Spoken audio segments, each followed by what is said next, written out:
Good evening. Welcome to the first part of our series of seminars on the language of hypnosis.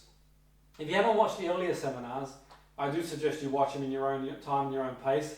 There's no need to watch them at this very moment because you'll get a lot out of this evening's seminar about watching the previous ones, but it would be useful to watch the ones we've done in the past. All that said and done, we're going to cover a few seminars around the language of hypnosis. So hypnosis, like any other subject specialism, has its own dialect, its own language, so to speak, its own jargon. For example, say in business, those who work in business, you know you've got your own jargon, like the KPI, the key performance indicator. Those of you who are a car enthusiast, you'll know, for example, you talk about horsepower, you talk about horsepower, how much power the car has in terms of generating power, kilowatts or whatever. You talk about the muffler, the exhaust, so on and so forth. The car enthusiast. People in football, for example, they've got their own way of talking. So, for example, you might say as a player, stand him up, meaning keep the player in the position they're in. You might say that player couldn't hit a barn door if they can't strike a goal. So the things that you say in different areas, say in computers, you know you've got your own jargon too.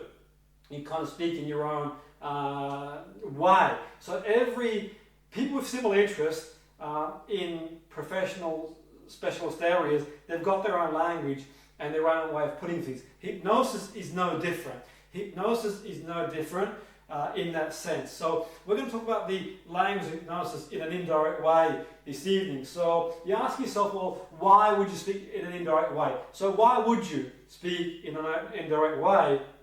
Well, not because it's necessarily preferable to do that. It's because sometimes speaking directly does not suit the clients. Can you think of any clients that you might have had in the past that you've spoken to in a direct way and it hasn't worked for them? So in specific situations, in certain contexts, we are direct and we give any direct instruction. Now, the chances are the clients that you see for the greater good will have gone through a system like academia that's quite direct. So just being indirect to a certain extent is a way to confuse them to a certain extent and be able to bypass the element of resistance. Now, we've talked before about the unconscious mind, conscious mind in previous seminars. So the unconscious mind finds the best way to help the person towards a result or towards a behavior. Let's say, for example, you might be saying, what do you mean by that, Jim? What I mean by that, if the person could solve the issue on their own, they wouldn't come and see you, would they? So logically, they know. Logically, we know what food to eat. Logically, do you know what food to eat? Of course you know logically what food to eat to maintain a healthy lifestyle and weight. Yet why do we eat certain types of food? Logically, we know smoke is not good for us. So why do we smoke? Well, there's a variety of reasons one would think, but logically we know. Okay, so there's a very good chance the person would have solved the issues they could do. Logically, when the person breaks up, they don't want to feel down and sad. Logically, they tell themselves, well, the person wasn't right for me. Even if the relationship didn't go well, they're still in their head at loggerheads in terms of they can't get their head around it and they feel emotionally overwhelmed, even if they realise it wasn't the right thing. So logic and emotion. So if the two are in a battle, emotion will always have the biggest impact. So for example, what we mean by the outcome, not supporting the outcome, the person might want to be in a relationship, but they find a way to sabotage it because they're afraid every time they're happy, something goes wrong. So they might have various associations in their mind. The person might want to go on a date. They might see a person at the other side of the room they're attracted to. And as they walk towards to ask the person, to communicate with that person, they decide actually the fear of rejection and they walk away. They walk away. So think about this for one moment. The unconscious mind is there to protect you to a certain extent. So the reason why the person won't ask that person to go out on that day is the fear of rejection. The feeling of the rejection on an emotional level, impending rejection. Now, the same part of your brain, from the unconscious mind point of view, your heart beats how many times a day? 100,000 times a day. You don't tell your heart to beat. You breathe however many times a day. You don't tell yourself to breathe. It does it automatically. Behaviour and emotion for the greater good or the greater part predominantly are at that unconscious level. There's a part of the brain from the emotion point of view, the limbic system, and also the amygdala, the fight, flight, freeze response. Whenever we're in a situation, we have threat activation, we respond in that split reaction, that 0 to 6 seconds. And the same sort of situation happens behaviourally in a broad area of things, so people know they shouldn't eat those biscuits, but they still do. So what we can do is break the mold, and we can speak indirectly. And we're going to cover a couple of patterns this evening for you to think about, and we'll cover some more patterns as we go along on this wonderful journey. Now think about it this way. The key to being a therapist or a coach is being creative, because if the person wanted to work to protocol, they could just get a book and read through it. Now what we do is we bring that element of creativity, being really creative, offering options, alternatives, and so on and so forth, which is quite useful. We can do that by using some of the following patterns. We're going to cover a couple of patterns this evening. We don't have a great deal of time to cover every pattern exhaustively, but we'll cover a couple, and we'll cover a few more here and there as we go along the way on the journey. We're going to keep covering and keep doing stuff and keep putting stuff out there. Share it, like it, or comment, and let's interact really, and we can sort of go as we go along. Now, I'm not making any recommendations for you to go away and use this stuff outside your remits for educational purposes out there. It's not a treatment protocol. Each person we treat individually based on protocol and formulation, and certainly these skills are an extension to your existing profession, ethic, protocol. So if you're a personal trainer, you might use these to help your clients become more motivated. If you're, whatever profession you are, your teachers, you might help your students to get more attainment. So we're not going to treat them outside there of our remit. Obviously, in that situation, not just use these techniques anyway. It might be reinforced learning, you might be doing them anyway, but this gives you an idea of some of the things going forward. Now I'm going to start with Dr. Jefferies' first law. Dr. Jefferies' first law, he says that or at least my interpretation of what he says, my understanding of what he says the degree of indirection is directly proportional to the amount of perceived difficulty or resistance. Let me just repeat that. The degree of indirection is directionally proportional to the amount of perceived difficulty or resistance. So what does that mean? Well, I'm sure if I haven't said that in the right way, then Jefferies will correct me. I'd see him later this week. But my interpretation of that for me is that, let's say for example, let's create a scenario. You get a call from somebody, and they say to you, I want you to work with me. I've got anxiety, depression. I want to reduce my smoking, reduce my weight. And 30 people I know, family members, have come to see you. You're great, you're fantastic. I believe you can help me. You've helped the butcher, local butcher, baker, candlestick maker, my friends, and so on and so forth. And someone calls you or sends you an email, and they book a session in, and they think, I know you can help me overcome the problem, and so on and so forth. There's a very good chance that you don't have to be as indirect with that person. We base every situation on its own merit. We're not going to make any assumptions here. But what I would say is, what would make sense is to, in that situation, you could probably be a little bit more direct with that person. On the same account, if you've got someone phones up and says, I know 30 people I've been to see therapists, it doesn't work, I've been all over town, seen all these therapists, they're all useless and hopeless, and that they do bad things on stage, and hypnosis is absurd, and so on and so forth. In that situation, you're going to have more resistance, and there's going to be less belief in you in that situation, potentially as a coach or therapist. So you might want to be indirect, to peel away that resistance the person might have as a barrier, possibly for good reason, based on their experience. So your experience is going to affect your perception of what you can do as a therapist or coach. So really, we can logically debate the person, yet that's going to possibly potentially create even more friction and more resistance. But we can do things and stories and metaphors and many patterns I'm going to cover on this wonderful journey of language hypnosis as we go along. But tonight, there's time, we're going to just cover a couple. And you can use it and practice them, and the more you practice them, the more we get skilled at using them, and that's what it was all about. So it's all about practicing, and it's quite useful to practice these patterns in your own time, in your own pace, and you work on them, and so on and so forth. So there's a number of things you can do, and we're going to explore a few this evening. It might seem quite strange at first. It might seem like, okay, what is all this about? What's all this indirect, this waffle, and so on and so forth? But really, all you are doing is an extension of everyday language. we're taking them and using them in specific circumstances. Now, you might already be an expert already, you might do this already, you might be reinforcing your learning, you might be doing it without realising, but they really are an extension of everyday language, and we're taking them for specific circumstances and extending them towards an outcome, a well-formed outcome of what the person wants to achieve, which is key. So the first thing we'll look at this evening, which is quite useful, is the presuppositional link. Okay, and do email me if you want some notes as well. Feel free to email me if you want a few notes to go with this. If you haven't already got some notes to practice some of these things, do email me.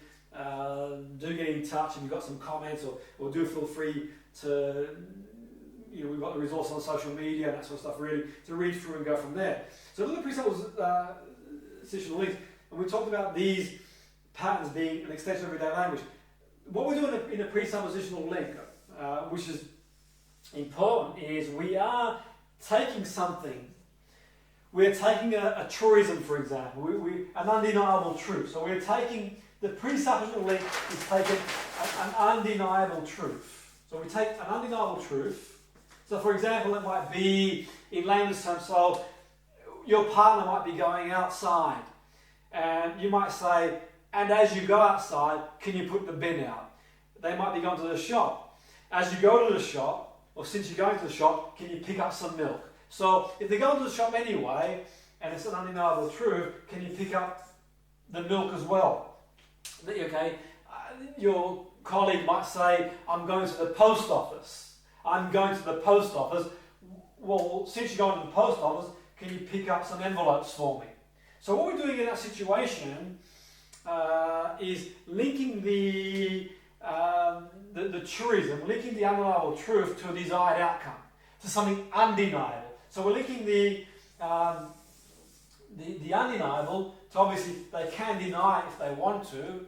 They don't have to get the envelopes, the milk, and so on and so forth. But what we're doing, it softens the rigidity. It peels away at the resistance. It gives the person some leverage as to what's going to follow. So it gives a little bit of leverage.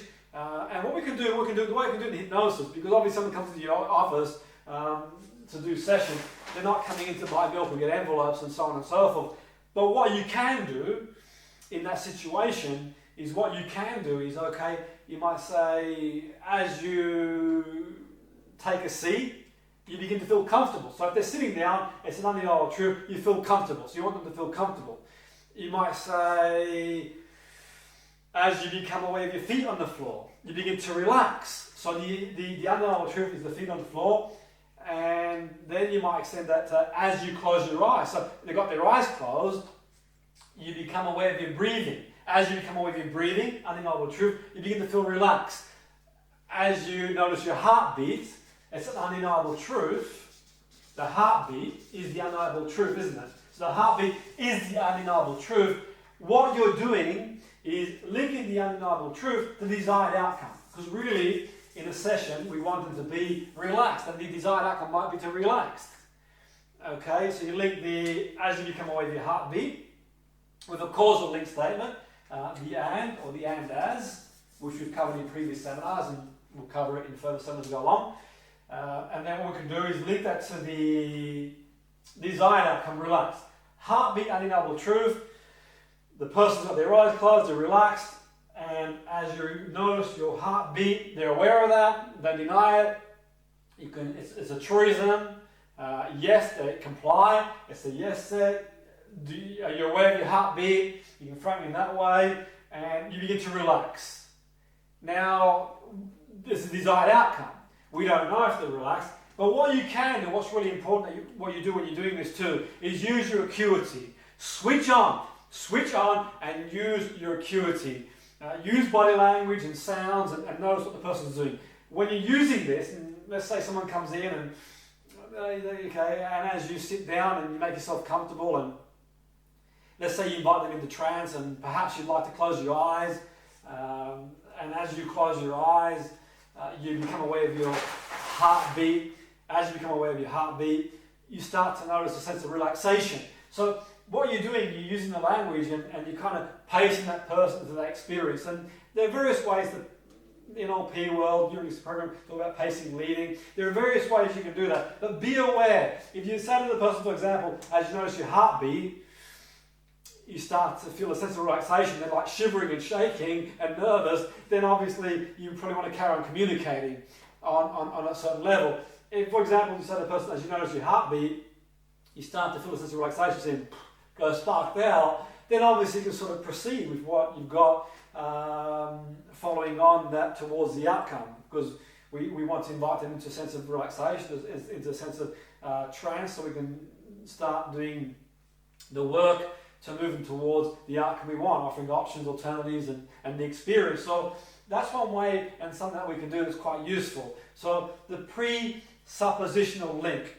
The presuppositional link links the undeniable truth to the desired outcome. And the desired outcome is obviously a situation the person wants to go in. If they come to see you, they're perfectly aware that going and seeing someone who does hypnotherapy, for example, a relaxed state is important for them to go into at a certain point. But they might not, and mentioned earlier, if they've had an experience where they've got a negative perception of that, they might be more resistant. If they've had 30 people come and see you, the local baker, butcher, candidate, maybe they're raving about you, then they might be more compliant in that sense. So we don't have to sort of cloak and dagger and joust with that. Throughout the actual session itself, that's something you can use, and we can talk about that in a future reference. So you can use the undeniable truth and be aware, have that sensory acuity, read the body language, so you're seeing how they respond to your suggestion. And as you see how they respond to your suggestion, then you can sort of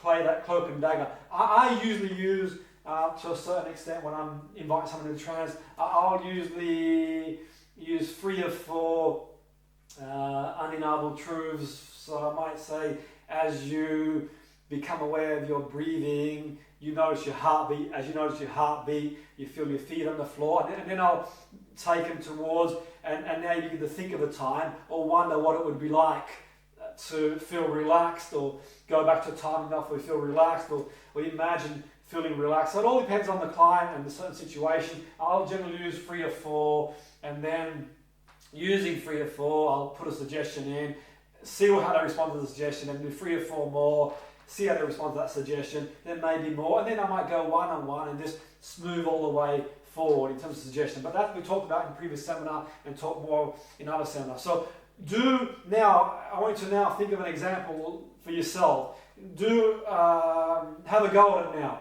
So I want you to do some work on it yourself. Spend a moment. I want you to spend a minute writing a couple of undeniable truths that you can think of.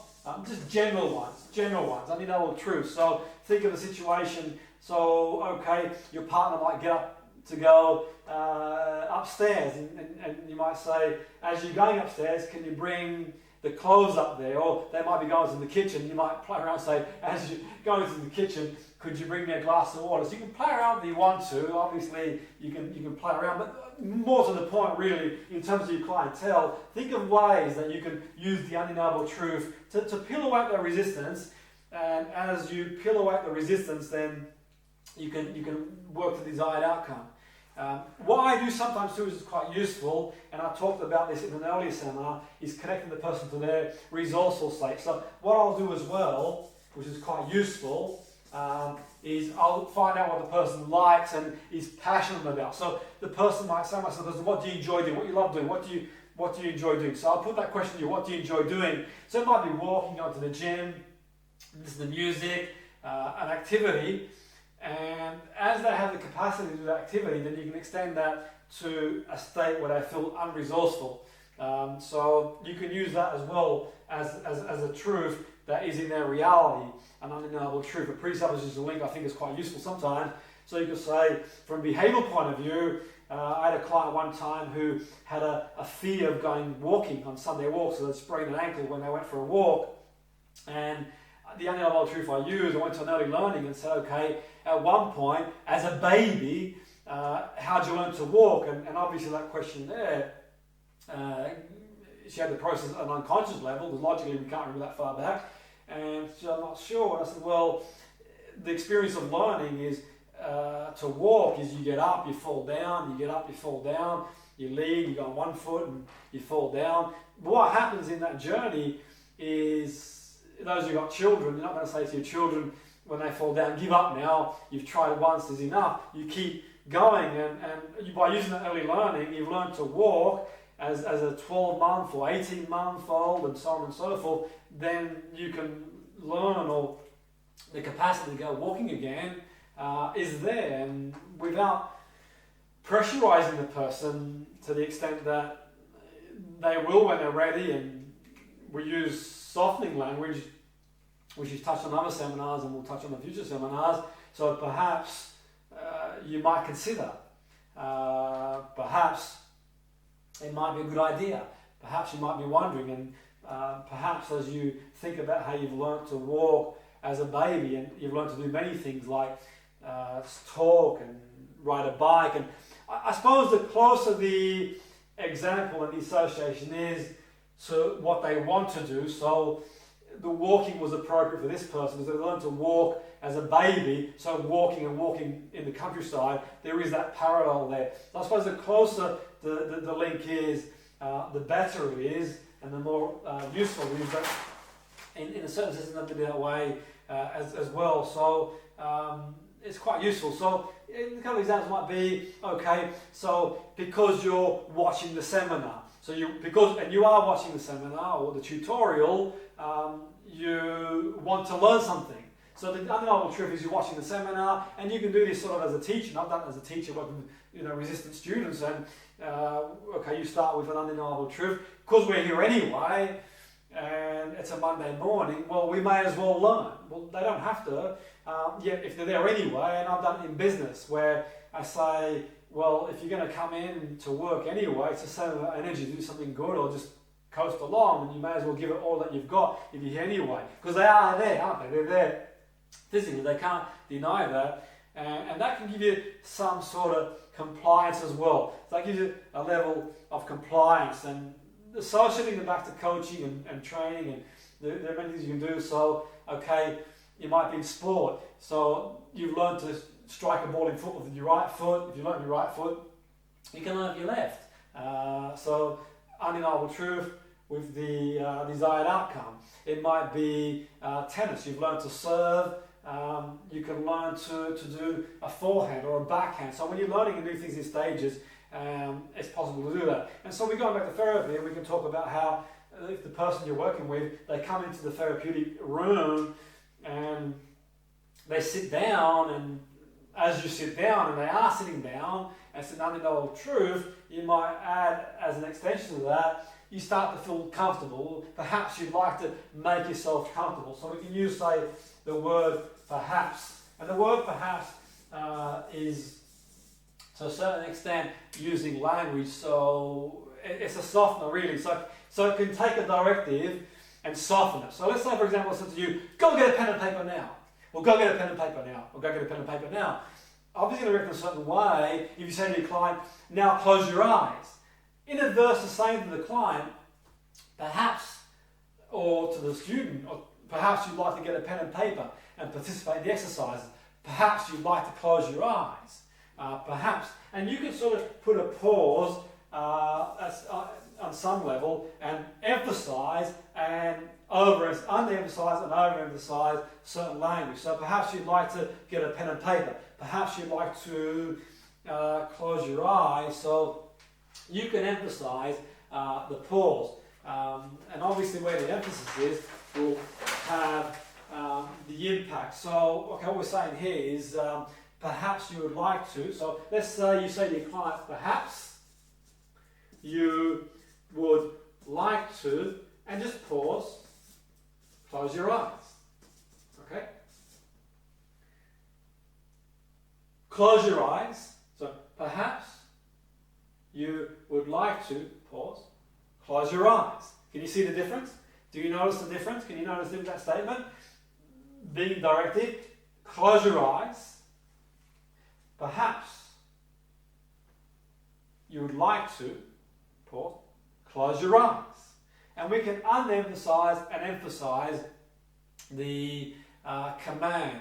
And this is quite a useful approach to use because it can be quite a way to use a softener. I had a client recently, she was had very severe anxiety and she'd never heard of hypnotherapy before, never done it before, but she came with a recommendation and she was nervous coming in, and obviously if you've never done this sort of before, or you've never been in a situation where someone's said close your eyes, it can be no doubt for certain people in certain situations,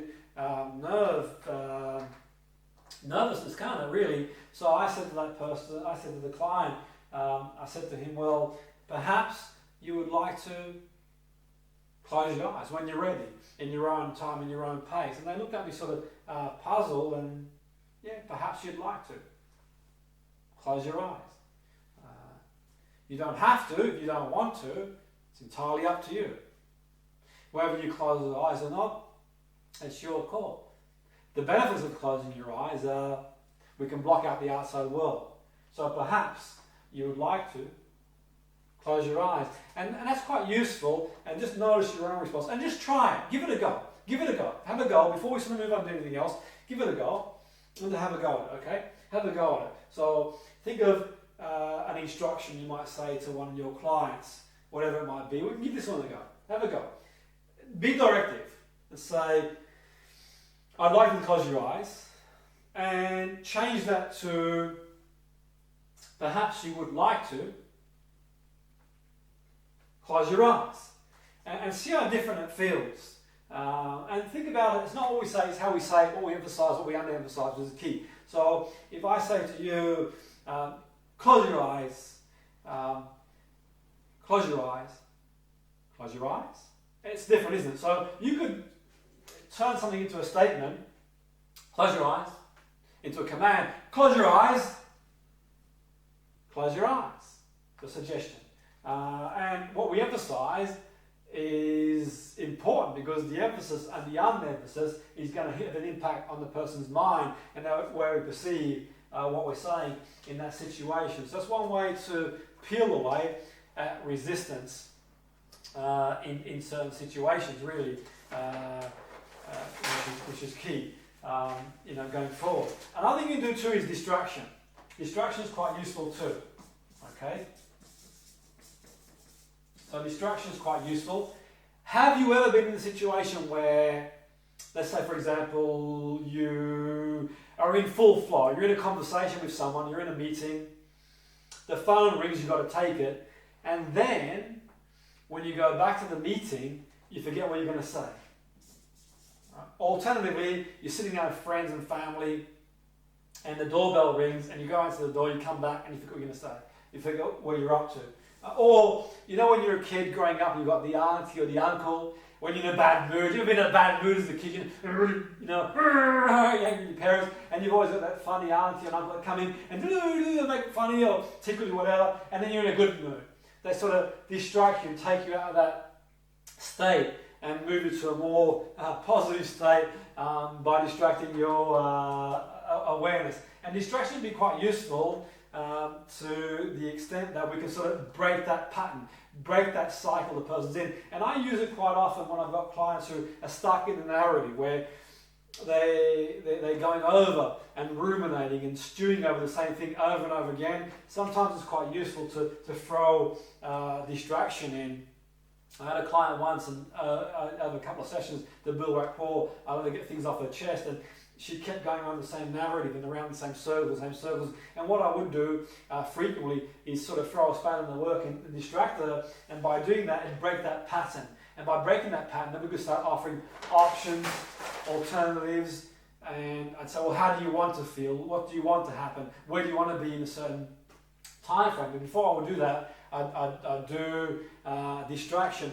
And one of the ways we can do distraction, as well as what I just mentioned there, in terms of distracting the mind, is you can do what we call misspeaking. So you can misspeak a word, and the person thinks, did that person just say that? And for the greater good, the person's going to think, okay, this person, so you could misspeak, for example, so you could misspeak a word, and the person's expecting to say one thing, and when you misspeak, they're trying to process that and make sense of that. And as they try to process that and make sense of that, that can be quite useful, because whilst they're doing that, then you can sort of slip in suggestions and so on and so forth to guide them towards a more desired state. So that's a quite useful one you can use. So you can misspeak something or just say something randomly that breaks their pattern, for example. So, for example, you might, as a teacher, just throw a spanner in the work and come up with something that the students aren't expecting to say, or just say something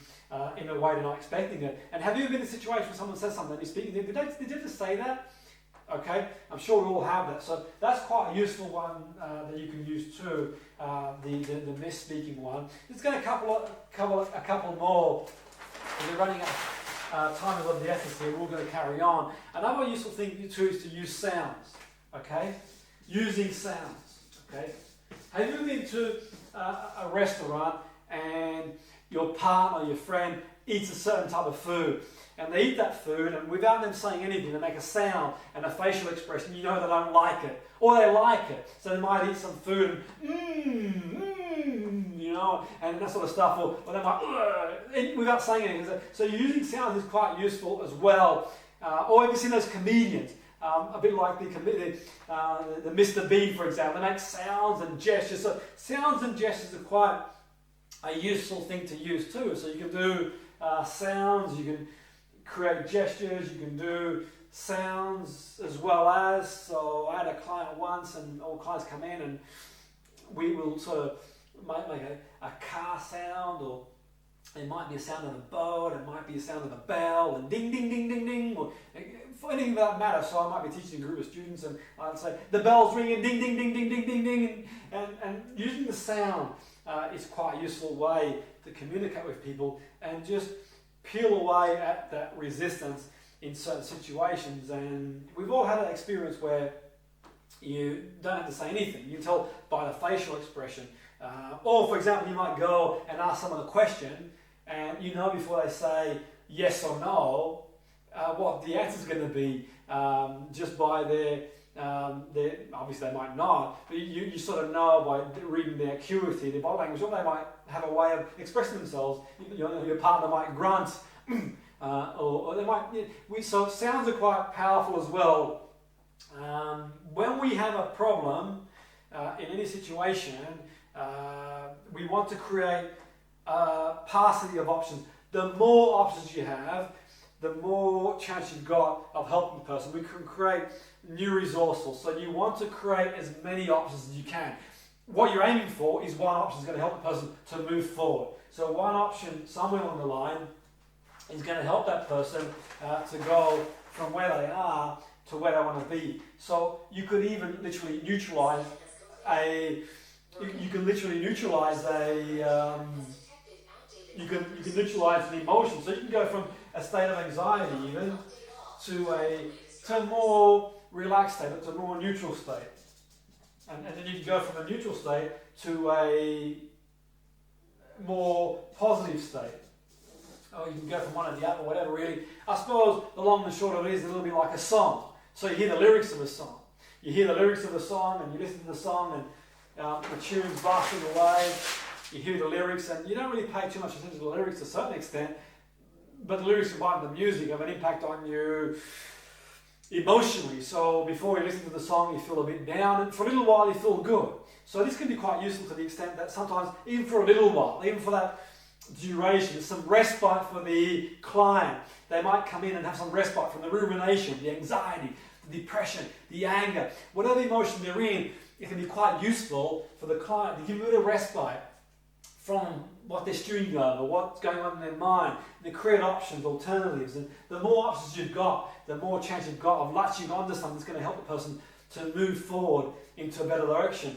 How far forward they go is anybody's guess, really. Obviously, different factors contribute to different people in different situations. From a biopsychological, psychological point of view, of course, nature, nurture, genes, psychological mindset, the way they were brought, all these things have a contribution of where they are and the situation they're in. But moving the person forward, we can offer them options, we can offer them alternatives. We want to create a more resourceful state. We can take them from a feeling of disconnection to connection. And people watch film. You ever watched a film before, and you watch the film and you start to cry in the film and you know it's not real, or you might watch the Titanic, for example, you know the ship's going to sink, it's only going to go one way, you've heard the story before, you're still crying, because the film is not about the ship sinking, it's about stories and subplots and plots, and one person falls in love with the other and one person breaks up and so on and so forth. And you build associations with the characters and they take on an emotional ride. So really in the end, as a therapist, you're creating experience, you're creating various options, you're creating alternatives. And the more options you've got, the better chance you've got of eventually reaching one that's going to move you forward into the direction that you want to go. Of course, it's where the client wants to go. Their well-formed outcome, what they want to see, hear and feel, what they want as an outcome. So the outcome for them might be they want to feel calm doing presentations, they want to feel relaxed going shopping, they want to feel confident driving. So it's all relative to the individual. It's their call in the end. You can sort of do the frame as you will going forward. It's your call. These are just different ways and things you can use for that situation. So as a therapist, we've mentioned in previous seminars that unlike, say, have you ever, your car ever broken down, you brought your car into the mechanic, or you had a colleague of yours who's had a broken down car, and they go to a mechanic, and the mechanic does a diagnosis, and they say, well, this part needs changing, the fuel injection needs changing, the exhaust needs changing. Well, that works really well in the field, the mechanical field. The human mind doesn't work that way, as we've talked about in different seminars. So where the human mind is concerned, it doesn't really work that way. So it's not a question of like inducing someone into a state and using, doing some sort of surgical procedure. It's not like someone going in for a Botox, for want of a better word. They're going in and they're coming to see you, and it's about generating enough alternatives to know somewhere along the line one of them is going to be acceptable, and experiential learning, because we learn from experience in different ways. So I've talked about this before. So if you were a 5-year-old and you had a dog as a 5-year-old and it was your best friend, and you saw the same type of dog 20 years later in the park, based on your experience, your schema, you'll probably go over and stroke the dog. If that type of dog beat you as a 5-year-old, you saw the same type of dog 20 years later, it'd probably create fear and anxiety. If you never had an experience with a dog, it'd probably be neutrality. You're flying in a plane, you get a bit of turbulence, that moment can produce so much intensity that you sort of have a belief about that experience of flying. And whenever you think of flying, you have anxiety. And it doesn't have to be a related experience, and it can be something subconsciously. Someone says something, you're realizing it. You might subconsciously see a parent jump in the air when they see a spider, and you're 3 or 4-year-old, and somewhere along the line it seeps into the unconscious mind, and somewhere along the line you build the association, don't really know what's come from. So if we can relax and we can get the person to a more relaxed state, we have a better chance of flowing and a person going into a flow state, into a relaxed state, and moving towards the desired outcome than they want in that situation. The other one we're going to final one we're going to touch on this evening before we sort of wrap things up and move forward, and we're going to cover some more as we go along on the journey, is you can use a method called the double bind, which is quite useful. And the double bind, we can think of an outcome. Okay, so think of an outcome.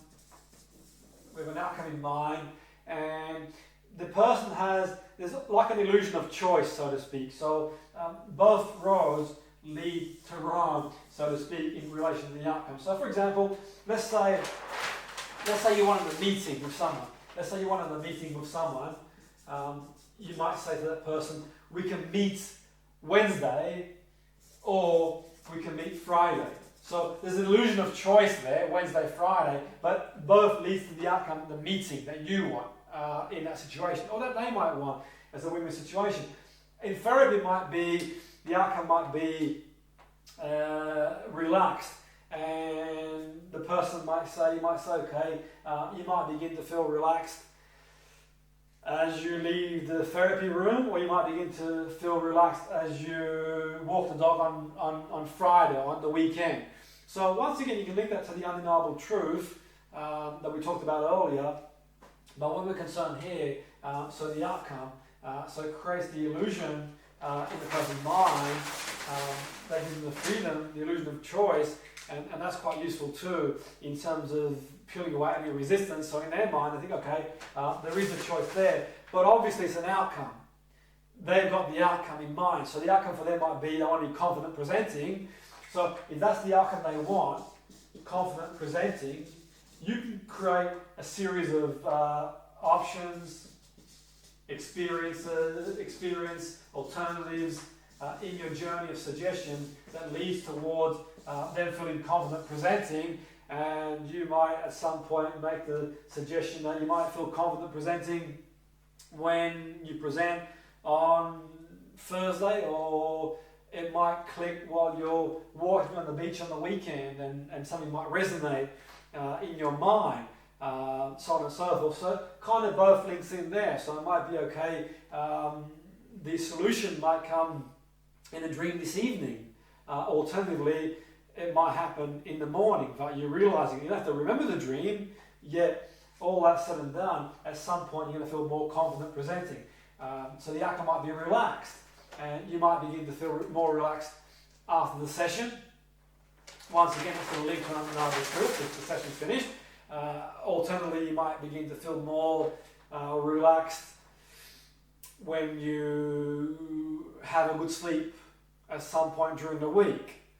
That's the desired outcome if they're struggling to sleep, but at some point they will sleep, no doubt. How do you quantify good sleep, and so on and so forth? So it's putting the suggestion in their mind, and I'm well aware, obviously, that you get certain salespeople who use this, and I've had many salespeople phone me, and I can see I don't know where they've learned what they learned, and I say all these things that they're relatively powerful skills, and I always suggest when you're doing this sort of stuff, work on an ethical boundary point of view. And I don't think Milton Erickson, his intentions no doubt were from a therapeutic point of view, and so are many of the people who work in this industry.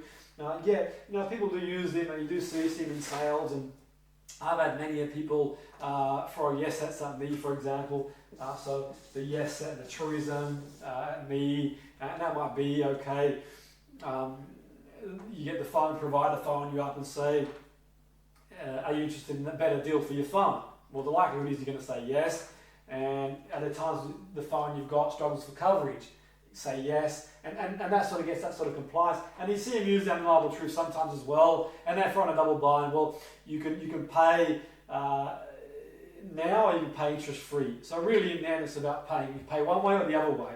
So you see it sometimes working its way in sales, and sometimes when I've got the time and patience in certain situations, if I'm driving a long journey on the hands-free on my way delivering a course or something, I'll sort of play around with them and have a little bit of a laugh and everything else that goes with it. But obviously I know people's time is important, and they're all doing a job, they want to do the best they can, but it's quite amusing sometimes when you hear someone who's done some sort of training and this has sort of made that transition across to that environment. You see them using some of these things in that situation. So I always suggest with all these things is about you using them in a way that works for you. And I would always say if it's not a win-win situation, then the relationship will always break down. If it's not a win-win situation, then in the end, really, the person that you're working with or working for, the relationship will break down. So if you're a coach in football and the player wants to learn to go the left foot as well as the right foot, or left and right, then it's a positive outcome for them. If you're a teacher, you might want the students to learn to get good grades in GCSE A level. You might have your own kids, you want them to help study and get better grades as an outcome. For example, it could be you're a therapist, you want to help your clients overcome certain issues that they might have, and obviously if they present you the outcomes, you can agree the outcome. We've talked about well-formed outcomes and creating a desired state in past seminars. So that's pretty much all we've got for this evening. We don't have a great deal of time to cover too much more. I will cover some more stuff. Do watch the other videos prior to watching this one. It would be quite useful to do that, to watch the other video as and when you get time to do stuff. I will follow this up as well with another video on language of hypnosis, and we'll be covering other stuff like stories, metaphors, and so on and so forth, and we'll be covering a lot more stuff as we go along. Feel free to email me, leave comments, questions otherwise. I'm always happy to help in any way I can. Email me on info@excelnlp, info@excelnlp.com, info@excelnlp.com. Do email me, I'm more than happy to help in any way I can. Get in touch if you want any exercise I can send across, I will do as well. So Thanks again for joining this evening. I'm sure you enjoyed and got a lot out of it. Remember to leave your comments and share, and let's interact, and you know, any questions you've got, do fire away. So thanks again, have a fantastic evening, and be awesome.